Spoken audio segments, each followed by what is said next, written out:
Minority బుజ్జగింపు రాజకీయాలు అమెరికాలో కూడా పీక్ స్టేజ్కి వెళ్ళి ఇప్పుడు అమెరికాతో పాటు యూరప్ దేశాలను అల్లాడిస్తున్నాయి. మొన్న చూసాం కదా, బ్రిటన్లో షరియా చట్ట ప్రకారం ప్రభుత్వం రావాలా, ఫ్రాన్స్లో షరియా చట్ట ప్రకారం ప్రభుత్వం రావాలి, ఉర్దూ భాషని జాతీయ భాషగా ప్రకటించాలని ఉద్యమాలు. ఇప్పుడు అమెరికాలో విద్యార్థుల మెదళ్లలో ప్రభావం చూపెట్టగలిగారు. సోరోస్ ఫండెడ్ ఆర్గనైజేషన్స్ ఇంపాక్టో, లేకపోతే కనుక హయ్యెస్ట్ ఇంటలెక్చువల్స్ అనేటువంటి వాళ్ళ ఇంపాక్టో, లేదా కమ్యూనిస్ట్ ఐడియాలజికల్ పీపుల్ ఇంపాక్టో తెలియదు, కానీ అమెరికన్ యూనివర్సిటీలలో యువతరాన్ని పాలస్తీనా వైపు మళ్లించడంలో సక్సెస్ అయ్యారు అక్కడ ప్రొఫెసర్లు.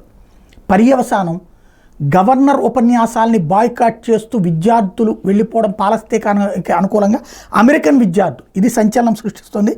Around 100 Virginia Commonwealth University graduates walked out during governor Youngkin's commencement address in protest of his educational policies and shows support for Palestine.